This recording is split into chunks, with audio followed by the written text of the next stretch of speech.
The Revenge, bagian 31, Red 21 Plus oleh Neng Neng. Siang hari ini begitu terik, cahaya putih kekuningan yang tersemburat dari gumpalan awan, menciptakan silau yang membuat mata lelah. Panasnya, matahari menusuk ke ubun-ubun, membuat sebagian orang yang merasakannya menjadi pelingsatan tidak nyaman. Sebagian sibuk mencari tempat teduh untuk berlindung, namun sebagian lagi terpaksa harus menantang panasnya terik matahari hanya demi untuk mencari nafkah untuk memenuhi kebutuhan. Bodoh! Seorang pria bertubuh tinggi tegap dengan paras tampannya tengah melempar beberapa file, juga beberapa barang yang berada di atas mejanya. Menggapai benda apa saja yang sekiranya bisa dilemparnya pada beberapa pria yang kini tengah berbaris rapi di hadapannya dengan kepala tertunduk. Amarahnya terasa berada di ubun-ubun, membuat suasana panas yang sudah diredam dengan suhu dingin dari AC tidak terasa. Apa saja yang kalian lakukan? Kalian adalah pelenyapan bayaran profesional. Kenapa melenyapkan satu gadis lemah saja tidak becus? Suaranya kembali menggema, memenuhi seluruh penjuru ruangan yang kini terasa mencekam. Maaf, Tuan. Seorang pria berkepala pelontos memberanikan diri membuka suara. Bruk! Satu buah asbak yang tadi sempat digunakan untuk menampung serpihan sampah yang berasal dari puntung rokok, kini melayang tepat di atas kepala botaknya, membuat pria itu meringis ngilu. Maaf, ucapnya ketakutan. BODOH, ucapnya lagi menggema, meluapkan segala amarah yang sudah mempuncah. Apa harus aku yang melakukannya sendiri? Tanyanya menyeringai dengan nada yang terdengar menakutkan. Maaf, tidak perlu, Tuan. Mereka menggeleng kompak. Jika seperti itu, kenapa kalian selalu gagal? Teriaknya marah. Maaf, Tuan, tapi Nona selalu ditolong oleh seseorang dengan tepat waktu, sehingga kami merasa kesulitan saat ingin melenyapkannya. Ucapnya lagi dengan nada takut-takut. Siapa? Siapa orangnya? Tanyanya dengan nada murka.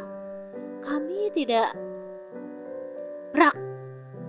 Mereka mengerjap kaget kala terdengar suara gebrakan pintu yang tiba-tiba saja terbuka.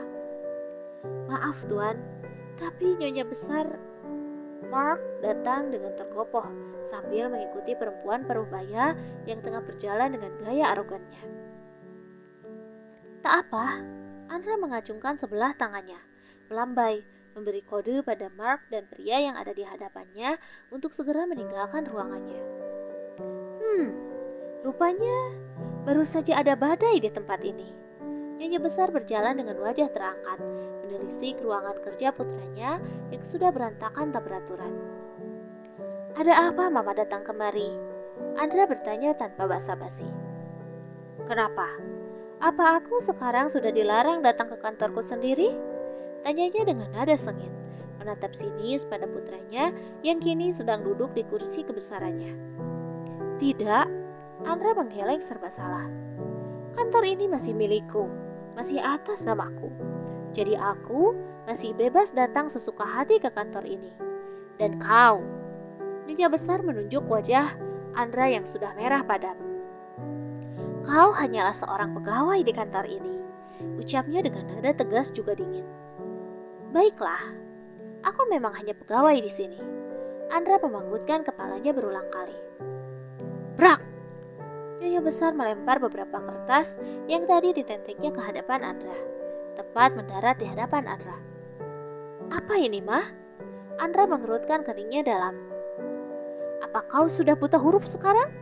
Atau sudah merasa menjadi bos, hingga aku harus membacakannya untukmu? Nyonya Besar berkata dengan sinis.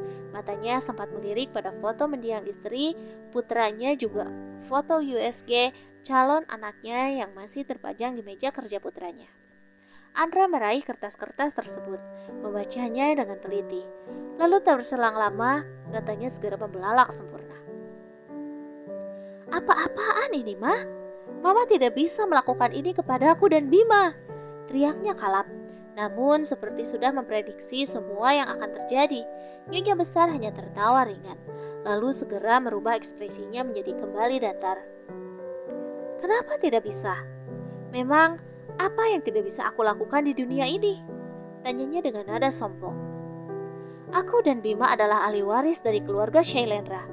Kenapa di sini tertulis Kiara sebagai penerimanya? Apa itu tidak keterlaluan? Teriak Andra frustasi. Semua harta masih mutlak milikku.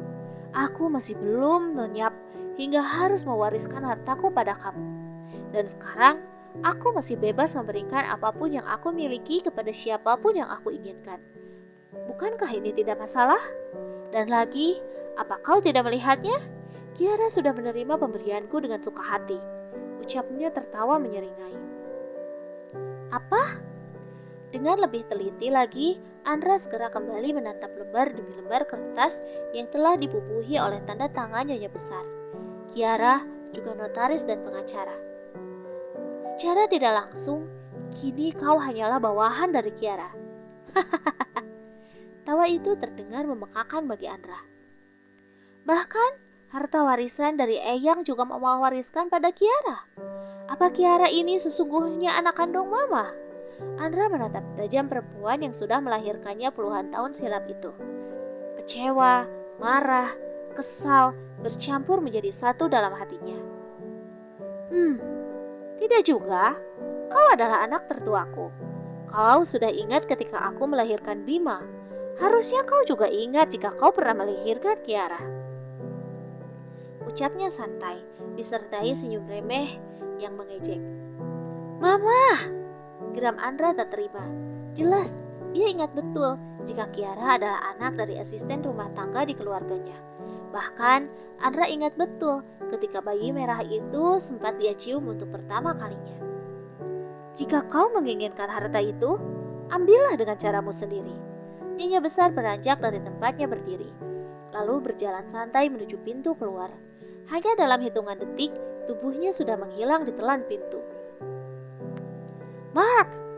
Teriakan Andra membuat Mark yang berada di luar ruangan Andra segera berlari menghampiri sang tuan.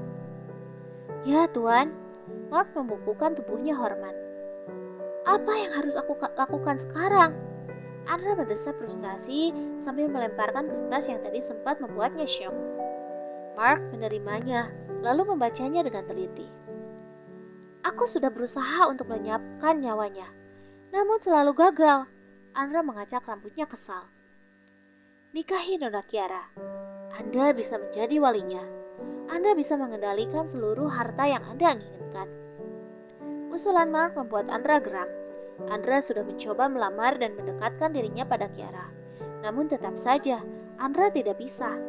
Hatinya sudah bertaut pada Annette.